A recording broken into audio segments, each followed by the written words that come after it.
Hello and welcome to this workshop webinar on visual supports. This webinar has been developed and recorded by the HSC Developmental and Autism Psychology Service and the Primary Care Speech and Language Therapy Service in Carlow, Kilkenny. Before we begin, I would like to run through a little bit of housekeeping. This webinar will last for approximately an hour. You can pause the webinar at any stage if you need to. The beginning of each new section is marked by a blue slide, which might be a good place to pause if you need to. Make sure you have a pen and paper to hand, just in case you want to take down any notes or the names of any resources.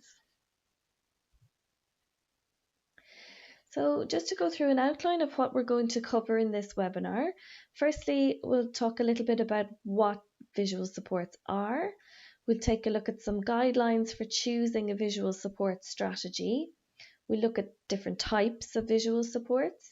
We'll have a think about some questions to consider before you start embarking on using visual supports. We'll talk about how to make them and then how to implement them.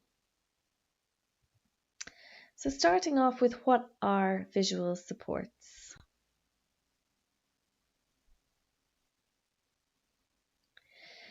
So visual supports and visual information comes to us in all sorts of different ways when we're going about our daily lives.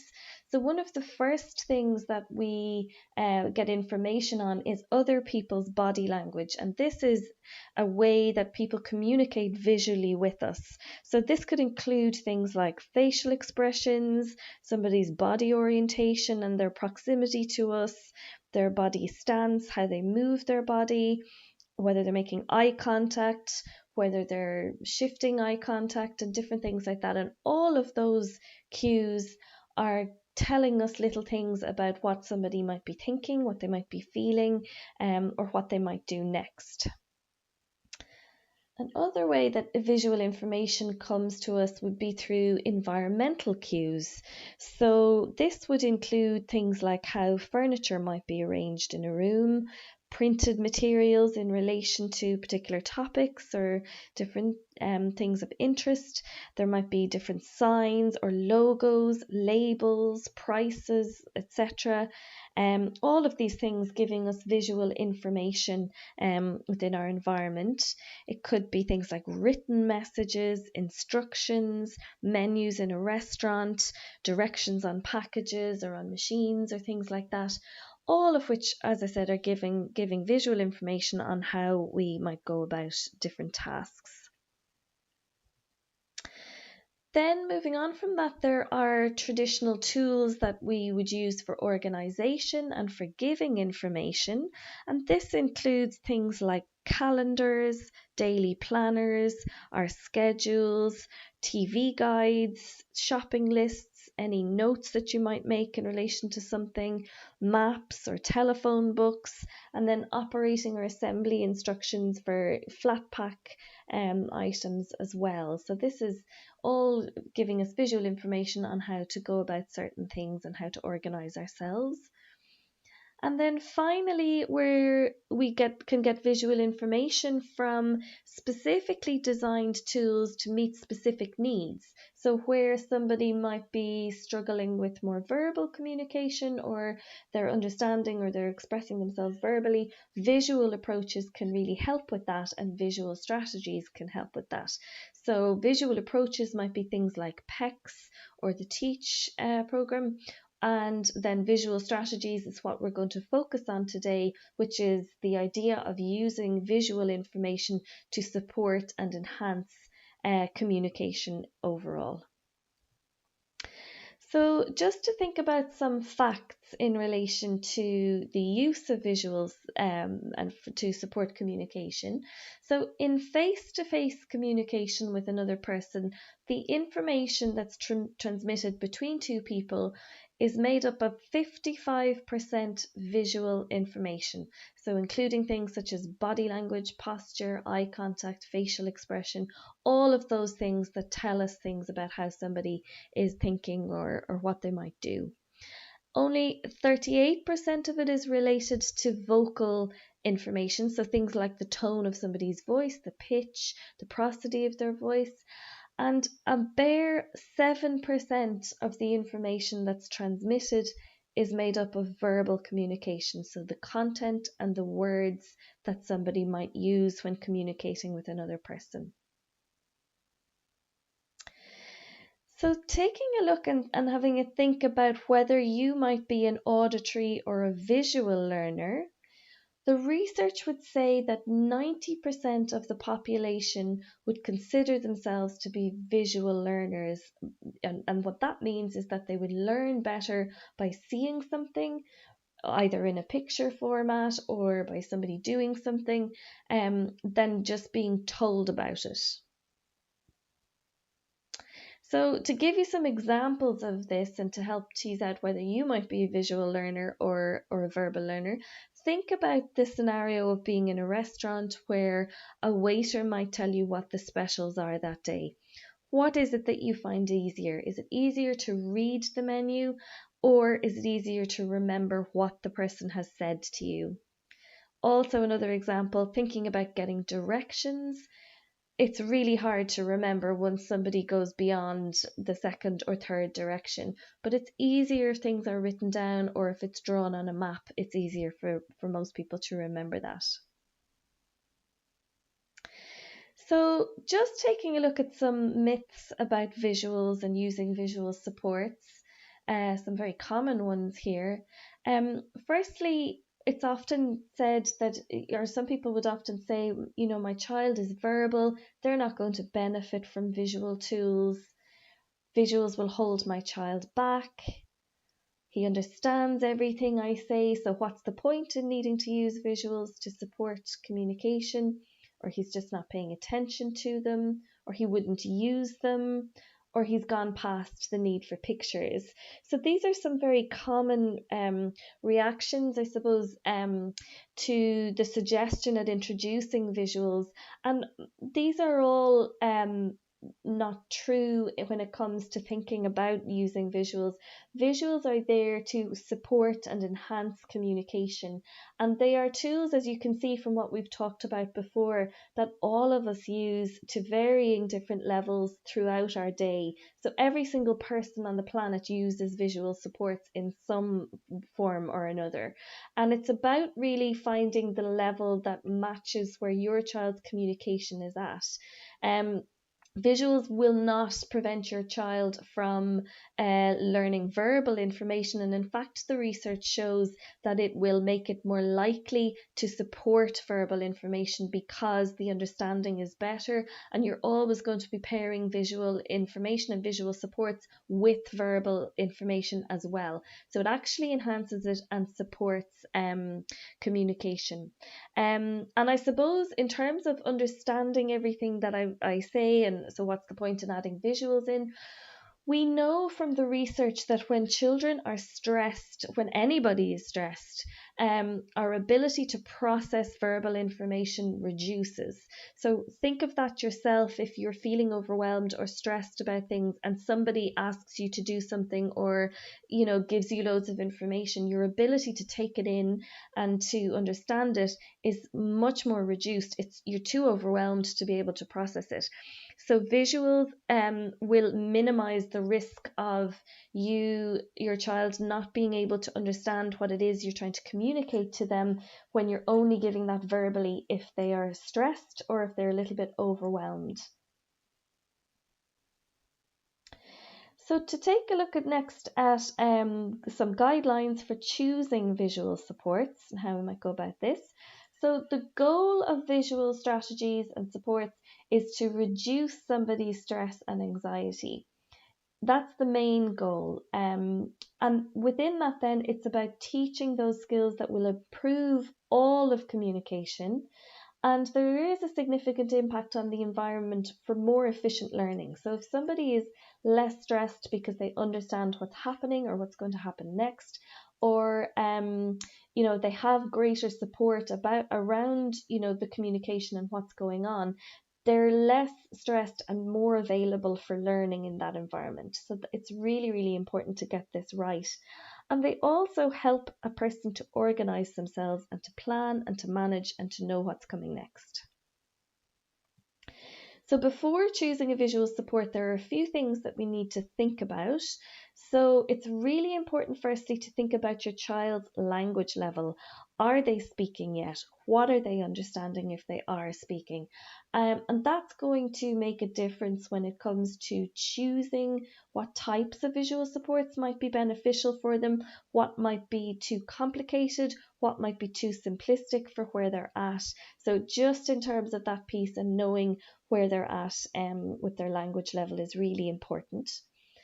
Think also about your child's current forms and functions of communication. So how and why do they communicate? Is it to get their needs met? Is it to express their emotions? And how do they do that? Are they expressing things verbally? Do they express them behaviorally? So really important to really understand your child's communication profile.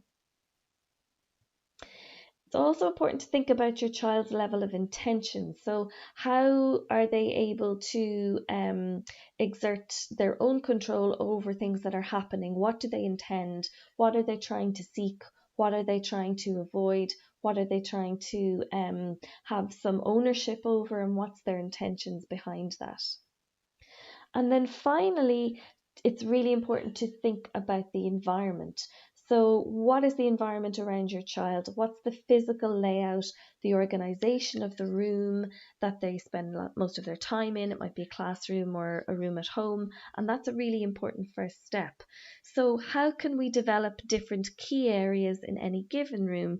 There might be a need for play, a need for recreation, so a need for rest, a quiet area. How does your child know what happens in different areas of the house? For example, that a bedroom is for sleeping, or a kitchen is for eating, all of those things. And it might be a good idea to organize those different areas. So, for example, in a play area, you might want to organize your shelving, your boxes, get some labels, get everything in different sections that might make it easier and more structured for your child to navigate. And then some calm down areas, or quiet spaces, it might be helpful to have, sensory areas with no distractions and different things like that set up, ready to go. Okay, and then just another piece to consider is the possibility of sensory distractions when you're trying to enhance communication. Are there distractors in the environment that might be impacting on that? So, visual distractions, firstly, and just to think about what these are and what can be done to address them if that's possible. So, what changes can be made to minimize visual distractions? What objects might need to be covered up? Are there other types of visual distractions in the environment that aren't helping when it comes to that direct communication? So, auditory distractions, then, as well, is another piece or area to consider. So, how noise sensitive is your child on a day-to-day basis or during daily activities? So, if they're very sensitive to particular noises, that's going to increase their stress levels, and we know from what I said earlier that increased stress levels reduces their ability to engage in verbal communication. So we need to think about maximizing visual supports in those situations if we can't manage the noise that is causing distress for your child. And it's good to think, how can you make changes in your home in relation to noise? It might be about thinking where bedrooms are located, or where play areas or quiet areas are located. And be aware that certain children might be more sensitive to noise in particular environments. It might be that they're more sensitive to particular noises in school and more tolerant of that at home, where their stress levels might be lower, where there might be different demands and different things like that. So the next section is going to be about taking a look at types of visual supports. So these are the 6 areas that we're going to look at. We're going to talk about what they are and how to develop them and how to use them. So we're going to take a look at objects or picture reference, transition pictures, choice boards, first then boards, visual schedules, and then timers as well. So firstly, objects and pictures of reference. So objects can be made to represent those things about which we all communicate. So activities, events, people, ideas, and so on. So just like words, that you can use signs and symbols, but they have to be chosen with care. So what is it that you're trying to represent? The nappy or car keys or shoes or things like that. So objects or pictures of reference, they need to be meaningful, they need to be motivating for your child, and they need to be frequently used. So consistency is key for using objects of reference. So it's really helpful to think of them as a sort of a bridge to more complex forms of communication, such as a sign or a symbol or a word. So if your child is at that pre-verbal stage, objects or pictures of reference can be really helpful in supporting them to develop the words or the symbols or the signs, if that's what you're working towards. And they really help to develop an awareness and an understanding of the environment by signaling what is about to happen. And they're helpful as an aid to your child's memory, as a means of timetabling or sequencing the activities of the day or the week. They're also helpful in helping children to make choices about what activities they would like to do. So, showing them the two objects and they can choose what they want to do in a visual way. So here's some examples of what this might look like. So having the object of the swimming togs, which indicates we're going swimming now, or it's time for swimming, or having car keys as a symbol for, or an object of reference for going for a drive. So next we're going to talk about transition pictures, and transition pictures are really to support your child's understanding that change is about to take place. So they give information about where you might be going next, and they help your child to organize themselves, to help themselves know what's coming next and to keep more calm, where there's no surprises or sudden changes in things. They also help you to reduce your language and to reduce noise around that transition time.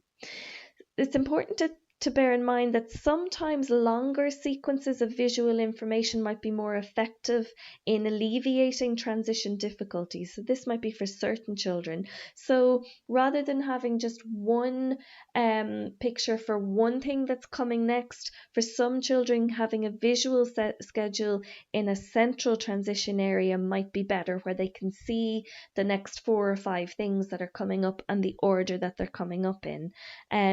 So with this idea, somebody would have to, like your child would have to go to the schedule, and they might need a cue to do that.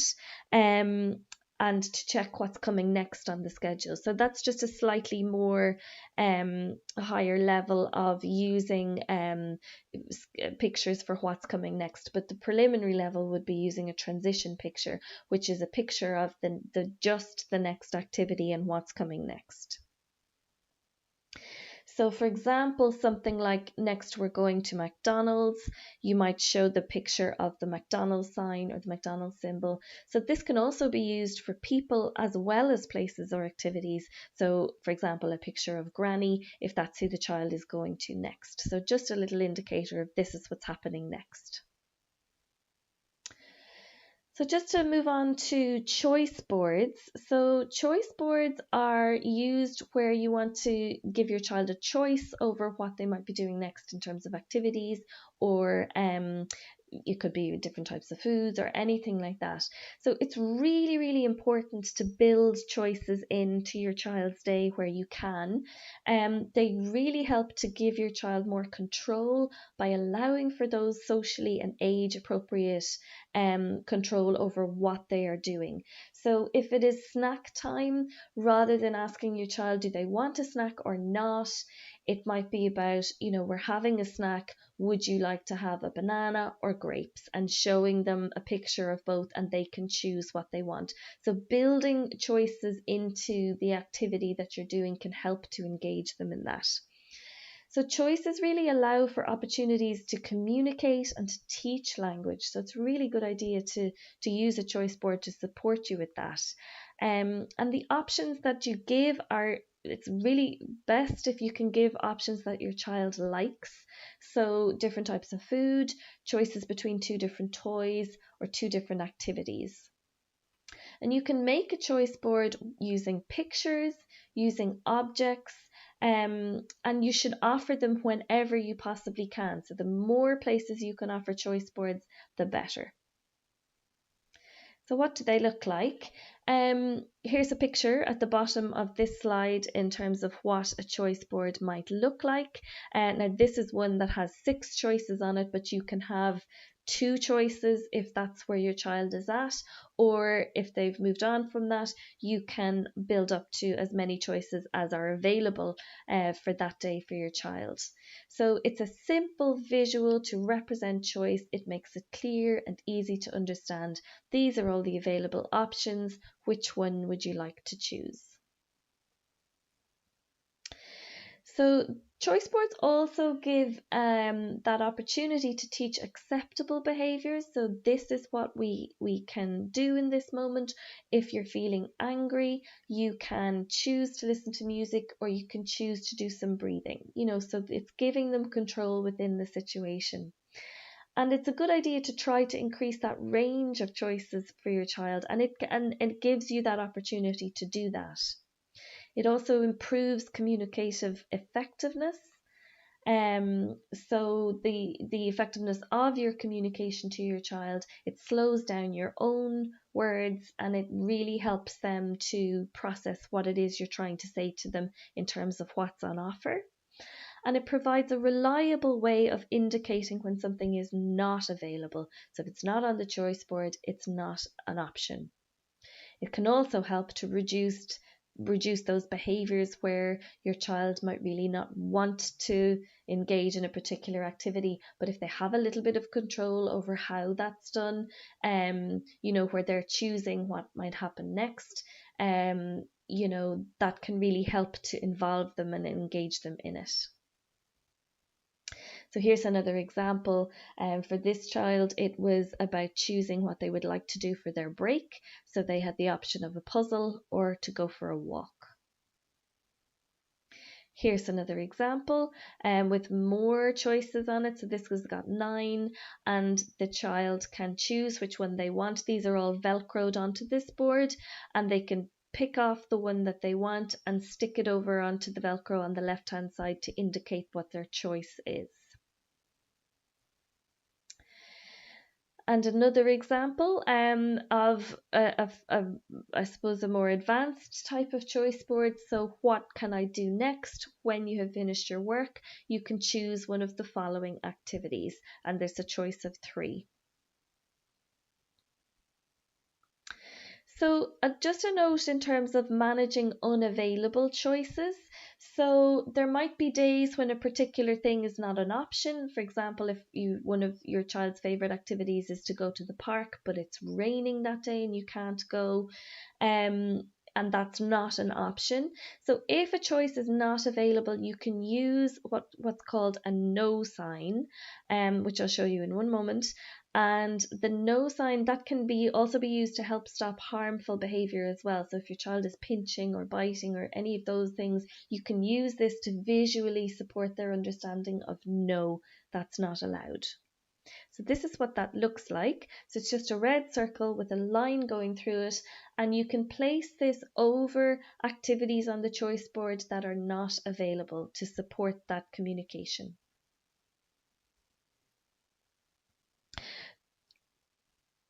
Sorry, just to go back there, just to say that it's really important that to note that your child won't automatically understand what this means.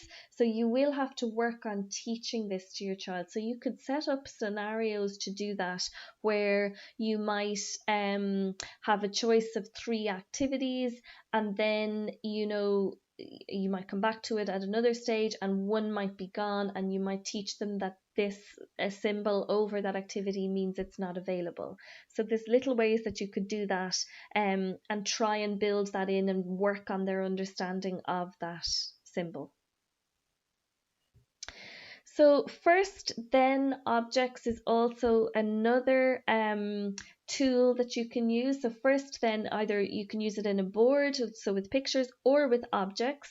So objects can be easier for your child to understand if that's the level that they're at. So in this case, this example here, the fork is symbolizing that first we're having something to eat, and then we're going to listen to music. So the CD player, or the CD, representing that. This is an example of that being used in pictures. So first we're going to do the numbers activity, then we are doing music. Visual timetables and picture schedules then. These are really helpful tools to use, and they really can help your child to understand and to anticipate events. They can be very simple, very straightforward, or they can be more complex and more detailed. And it's really a good idea if you're going to use visual timetables. I'll show you some examples in a moment, but where you're finished an activity and you're peeling it off the visual timetable, it's good to have a little finished box or a container. A tissue box might work well, or something with a little slot in it where your child can post into the box that activity is finished and it's gone from the schedule and we're moving to the next one. When you're using visual timetables and picture schedules, use very clear, simple sentences if you're supporting them with verbal language as well. This helps to reduce your language, and it helps to keep language consistent between different people who might be using them. And then also bring your child's attention to the pictures. So really emphasizing this is what we're doing. Bring the picture with you to the activity until that activity is finished, and then bring it back and post it in the slot to get the next one. So remember that you really need to tailor your child's schedule to their level of understanding. So you will have more detail in the schedule if they have a greater level of understanding. You will have more reduced items in the schedule if their understanding is at that level. So visual schedules, they really help to communicate a series of activities or the steps of a specific activity, which can help with that skill development. So this helps your child to understand and to manage the daily events in their lives, and it communicates the clear expectations for the child. So these are all of the different steps that we're expected to do for this activity or for this afternoon or whatever you're trying to work on. They decrease the need for constant adult involvement in the activity. So your child has a little bit more ownership and autonomy in what they're doing because they're well structured in that. And they can help communication and therefore may help to minimize any behavioral issues that arise from your child not understanding what's happening. They're really most effective if they are readily available and used consistently. So across different environments, and that they're easy to see, easy to find. They're not hidden away underneath something. They've got to be visible and used consistently. So what do schedules tell us? So they might tell us what's happening today, what's not happening today, what's going to happen first, what is changing, and when is it time to stop one thing and move on to the next thing. So here's an example of a visual schedule that is written out, so using words in this. So you can have a main schedule and then you can have a mini schedule built into that. So here's an example of that, where as part of the main schedule, the first thing on the schedule is arriving at school, and then within that little arrival piece, there's 4 things to do. We've got to hang a coat on a hook, find your seat, take out your books, and say hi to Jane, who's sitting beside me. So that's the little mini schedule within the bigger schedule. So to see an example of this done out using pictures, it would look something like this. So the picture of the bus, the school bus arriving, the coat to indicate that we need to hang up a coat, we need to find our seat, picture of some books. We've got to take out the books and then say hello to your neighbour as well. And for lots of people, they might combine the two, so have the words and the pictures to really enhance your child's understanding of what the schedule is. So another example of how you might use a weekly calendar to help your child understand what's happening on the different days. So in this schedule, it's communicating on Monday and Tuesday and Wednesday. There's a library activity. On Thursday and Friday, we're going on an outing. And on Saturday and Sunday, we're going to see Dad. So that's just a way of helping your child to point where they are in the week and to reference where they might be, what might be coming next. Here's an example of a monthly calendar used in a school just to help a child get that sense of how many days there might be until something is happening, how many days until school holidays, and different things like that. And the picture of the child on the first of that day indicates what day we're on now. So each day that is moved to the next day, so they can really see the countdown of this is how many days we have left until the school play, until there's holidays, until Christmas Day, and it can really help them to get a sense of that. So calendars can really help to teach your child independence, to give them organizational strategies, to teach that logic of, what's coming next, the order of events, and teaching that sequence. So before Christmas, we have our school play. After Christmas, we have a holiday or whatever that might be. And because of that, they can really help to reduce behavioural issues because they're increasing somebody's understanding and that ability to wait for things because they know how long it's going to be before they have to wait. Visual timers then is the next strategy to talk about, and this is a really, really important area to think about because the concepts related to time are so abstract. So something like it says there, you've got a few minutes. What does that mean? What is a few minutes? Do we ever time that? Sometimes it's 20 minutes, but we still call it a few minutes. Sometimes it's half a minute. And often those little throwaway comments in relation to time can really be interpreted literally. So how many times have you said, just a second, I just need a minute, we're going in a minute, see you later, all of those things. What do they even mean and how long is that? And that can be so confusing for individuals, particularly if time telling isn't mastered just yet. So that concept of how much do we mean by time. So presenting information related to time in a visual manner can really, really help in making those concepts more meaningful. So we're talking about this as being a really explicit and clear communication mode. And it does need to be followed through on though for that to be really helpful for your child to learn what you mean by that. There's no point in using a visual timer and then ignoring it when the time is up or saying we'll just hang on another few minutes. That's just going to not help in terms of teaching your child the concept. But if used correctly and consistently, it can really help with the transitions and it really can support behaviour. And just on the bottom right hand side of the screen here is a little picture of an example of a visual timer. This one can be set for specific times, so it has that advantage, so you can set it for however long you like.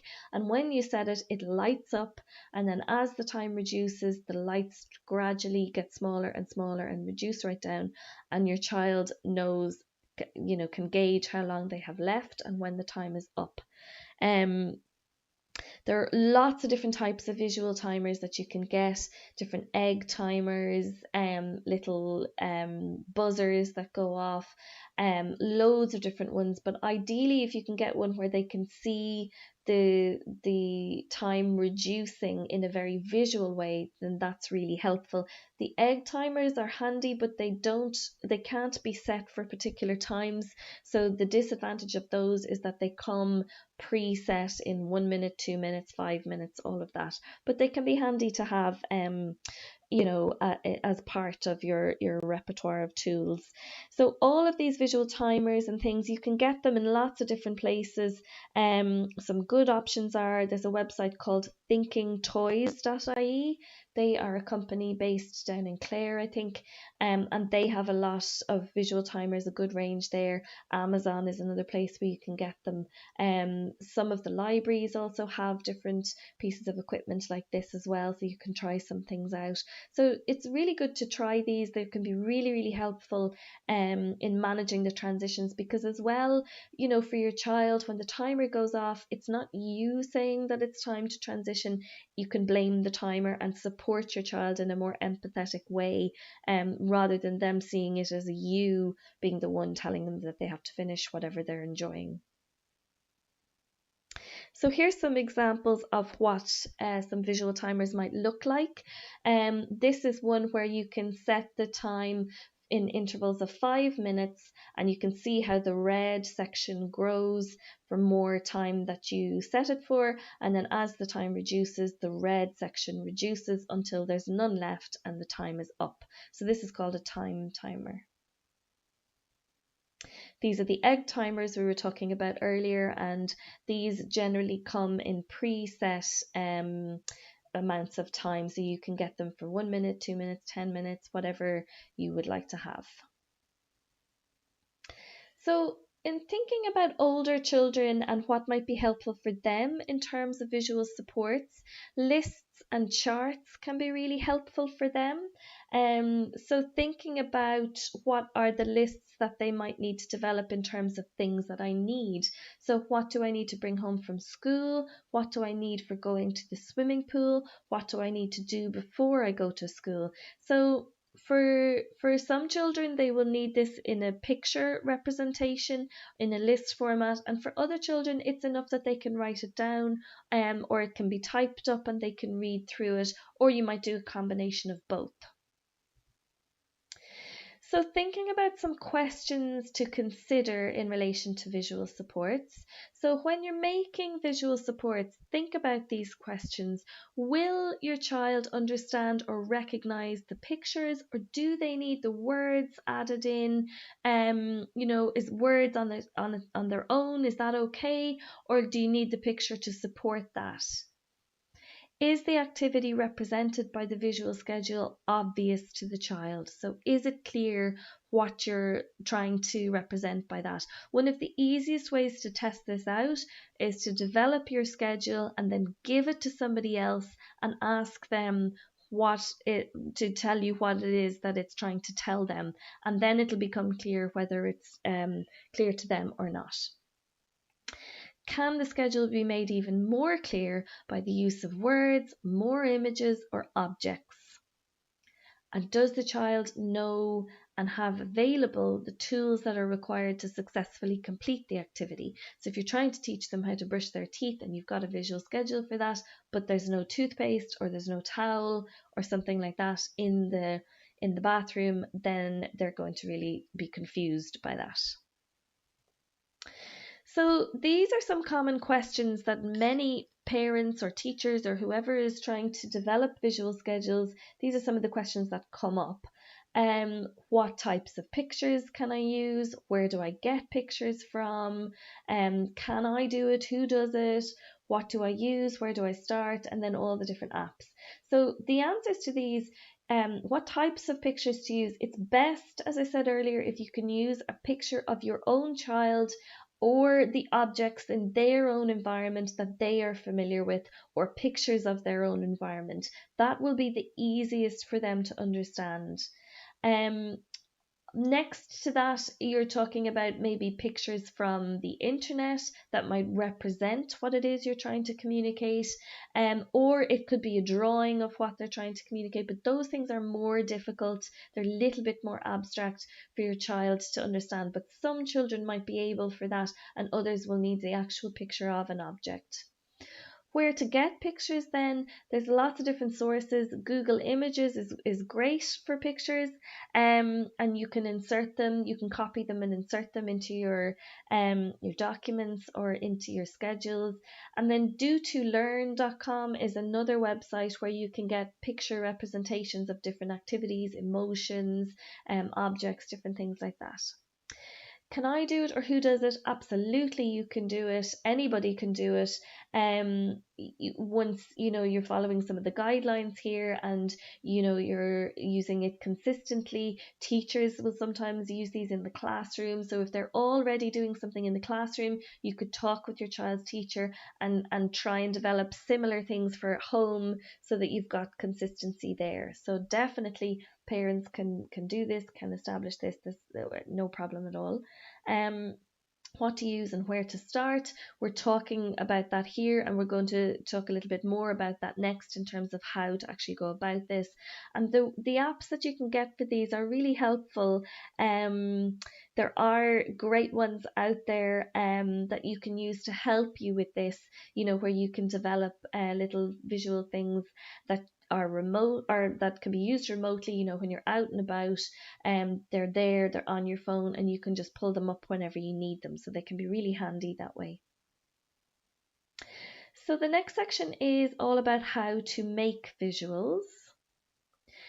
So firstly, what you've got to do is decide what symbol set is most suitable for your child. So if you're not sure about this, your speech and language therapist can help, or your school can help as well. So by symbol set, what we mean is, are you going to use objects? Are you going to use photos? Or are you going to use pictures or line drawings? Or are you going to use words? So if you're not sure about this, and if you can't get in touch with your therapist, or you're not getting any information on this, it's always best to go with a level that's one level easier than where you think your child is at, because that way it's going to be more helpful to them if it's easier or too easy for them than if it's too difficult for them. It's not going to be helpful at all. You can always adjust it later, but better to go on the safe side and go with something that you think is going to be one step slightly too easy for them. So there's some examples of those are there on the screen. You can see the objects on the left in that visual schedule. The one in the middle is using photographs to show the sequence for hand washing. And then the one on the right is showing the picture drawings for a first then board. So this is the hierarchy for the symbol sets. So the bottom of this pyramid here is the easiest level for anybody to understand. So it's real objects. So where you're using the actual object to represent what the activity is. So the swimming togs to indicate swimming, the actual snack to indicate your snack time, all of those real objects. One step up from that then, so slightly more difficult to understand, is miniature objects or representations of what it is you're representing. One up from that then is a colour photograph of something, a colour photograph of the actual object itself. And then one level up from that again, so slightly more complex for your child to understand, is a black and white photograph. And then even more difficult to understand from that then is a picture symbol in color, so maybe a drawing or an image or something like that, or a symbol. And then more complex, we're getting into the more difficult or more challenging representations now, is a black and white line drawing can be particularly tricky, and then the written word on its own is the most challenging to understand. So from the bottom up to the top, we're going from the concrete object up to the abstract. So that written word is representing what the actual thing is, but unless a child can read, there's no clue for them in the written word for what it is actually representing. So it's a lot more abstract than the actual object itself.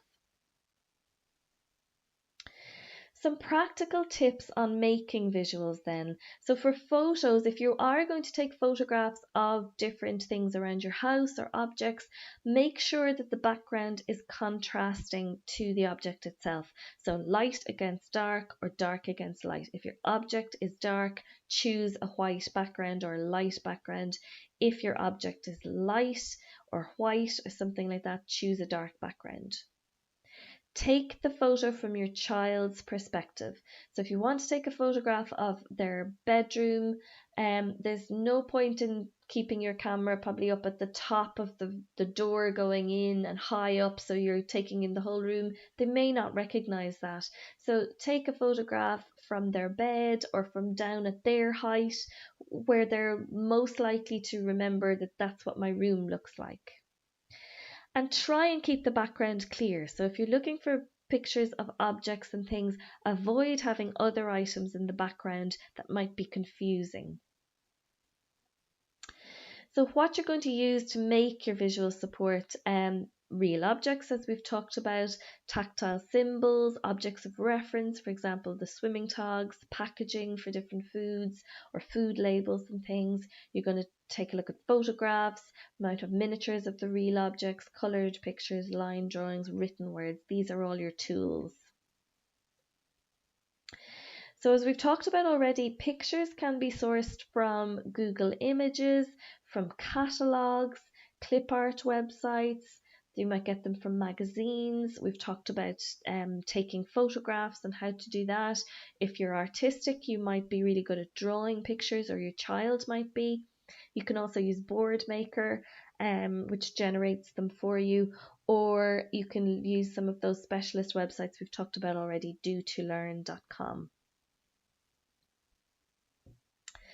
So when you're using pictures, it is really recommended that the written word is included on any pictures or photos or objects. And the main reason for this is so that all communication partners, so you, your child's teacher, anyone who's communicating with your child, grannies and grandparents, whoever's going to be using these, are using the same language for consistency. So if I'm calling it swimming togs, we don't want somebody else to be calling it trunks or togs or bathing suit. We want the same words so that we're getting those consistency. And the font that you use for that written word should be clear, it should be lowercase letters, and this will help to support those reading skills. So some practicalities then in when you're making your visuals, try if you can to print your pictures on heavy paper and then cut them up and laminate them to ensure that they last longer. Laminators often come into places like Aldi and Lidl, so look out for them. They're not very expensive to buy, but they do come in, and obviously the office shops as well will have them. So they can be really handy because then you can get to work at home and get things made at home. Photos can also be printed on paper and you can laminate those, and the lamination just makes them last a lot longer than if you're using pieces of paper or card or things like that. So Velcro is your best friend when you're using visuals, so use Velcro on the back of the symbol, so get the loop soft side, the real soft side on the back of the symbol, and then on the schedule, so on the board, you've got the hook side, so that rough side. So that's really helpful when you're moving things around on your schedules and things like that. So how to present your visuals? We get lots of questions in terms of should we do them vertically or horizontally. Both are effective, but it's good to think about, that vertical presentation of symbols can be a little bit more effective because people tend to naturally work downwards on a list. So they'll treat that information like a list. Well, this is the next thing I have to go to. But both are effective. If you need to do it horizontally, that's fine. It's just something to consider. So the final section then is on how to implement visuals. So firstly, it's really important that they are used consistently. So everybody is using them and you're using them every time that activity or that task is being performed. So, using those teaching strategies, such as fading the prompts over time, um, can really help to support them. And visual prompts are easier to fade and to adapt than verbal prompts are. So, you can fade them in and out over time as they're needed. It's good to keep them updated as you need to, and as your child moves through their skills and their skill development, and as they master different skills, you might change or adapt your schedules or your visual supports as necessary. And they also help to tell your child what might be unexpected in terms of their weekly schedule, or if something has come up, you can help to support them to understand that using your visuals. So they need to be in a prominent place when you're presenting them. They have to be at eye level. There's no point having them up on the top side of the fridge when your child is, their height only brings them up to the halfway up level. They have to be an easy reach for your child so that they can pull the activities off as they finish them. And it's more likely to be successful if they're easy and practical to use. So if you're using the Velcro, if they're laminated, that's generally going to make it easier for them to use than if you're not. In terms of first then boards and some practicalities around these, obviously these really help someone with communication or behavioural difficulties to complete an activity. So ideally, if you're using a first then board, so this is where you have two things. First we're doing this, then this is what we're doing next. Always put the non-preferred activity first, and then the preferred activity as the reward or what's coming next. So if we get this one done, this is what we've got to look forward to. And they really do help your child to complete a task or an activity because it is clear what is expected from them. They have a static, permanent reference that they can check what's coming next if they forget, or if they can't, keep that information there. So it's static, it's not going anywhere. It supports their understanding. It does teach negotiation because they could choose the next part, in terms of the first then board. So they could choose what's coming next, where you can negotiate that with them. And then it does help to make those transition points easier between tasks. So tasks and activities can be sequential. So first we're going to the toilet, then we must wash our hands. Or they can be completely separate. So we're doing a puzzle and then we're doing something totally different. We're doing beads. Or it can be task and reward. So first we have to clean up, then we're going to have our snack. So how to use the first then board. So firstly, you're going to show them the first then board, and then you're going to say first puzzle, then trampoline. And while you're saying each of those, you're pointing to the picture as you say it, or the object, whatever it is you're using. So when the first activity is complete, you will say finished and show the next picture, which might be the trampoline or whatever it is you have as next. Daily visual schedules then, and the practicalities of how to implement this. So what these are, they outline the main events of the day. They give your child a really accessible way of understanding their daily routine and what's coming next. They allow for that bit of predictability, but you can also build in changes or, wild cards into the daily visual schedule where something unexpected might be happening, or where you don't know what's happening yet. You can have a little wild card there, which builds a little bit of structure for your child around something that maybe isn't planned yet. So you can represent that by a question mark or a symbol for somebody not knowing, or a curious face or something like that. But again, you've got to teach that to your child, so teaching them what the wild card means, and using that consistently can help. Sometimes it's a good idea to build in unpredictability into a schedule, because life happens that way, where unexpected things happen, plans change. So it gives your child a way of understanding, okay, I know what this means. this has happened before, and they have a representation for that all built in within their structure that they're used to. The advantages of the daily visual schedule: it increases understanding, it decreases transition time, it increases independence, and it supports the reduction of challenging behaviours during those transition times, and it's flexible across different settings and different people. So it can go with your child, anybody can use it. It's easy for people to adapt to and to understand how to use it and what's happening. The practicalities then. So set up the schedule by placing all the pictures on the board. Then you're going to go through the activities, pointing to them and naming them. So to outline what's going to happen over the course of the day, if that's what you're doing. Now, for some children, this might be a little bit too much information, knowing what's happening for after dinner later when it's only breakfast time might be a little bit too much, and they might need you to break that down into smaller chunks throughout the day. And then for other children, it might be really helpful to know the full outline of their day as they're starting it out.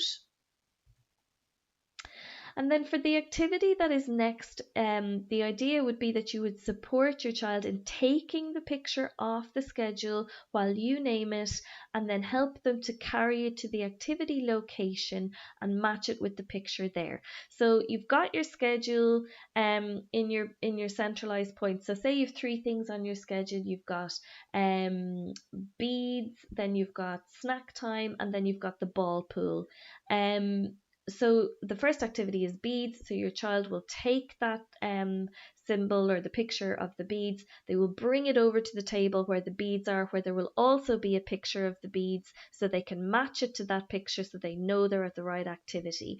They do their beads activity, then they bring their beads picture back over to their visual schedule, where they post it in the box and check what's next on the schedule. So the next task is the snack. So they take that picture, they bring it with them to the snack table, where they match it to the picture of the snack on the table, and they have their snack, and then so on. They bring that back to the schedule to post it in the finished box, and so on until they've worked their way through all of the tasks.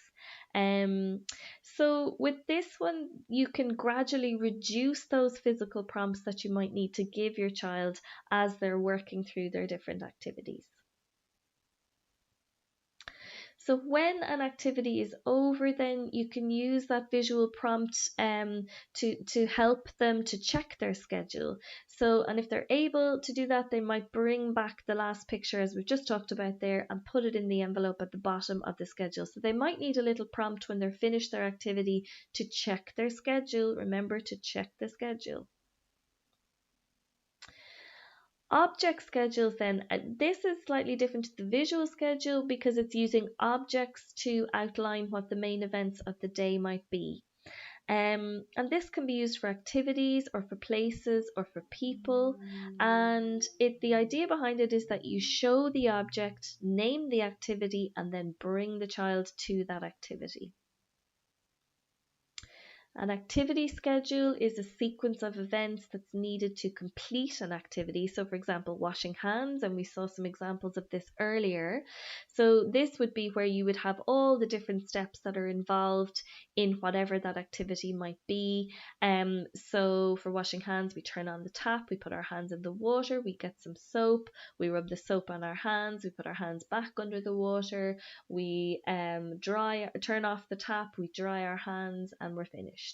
And these activity schedules can really help to promote independence and reduce that need for verbal prompts as your child really learns the different steps in the activity. So the way to start these off is by analysing the task and writing out for yourself what are the different steps in doing the different pieces.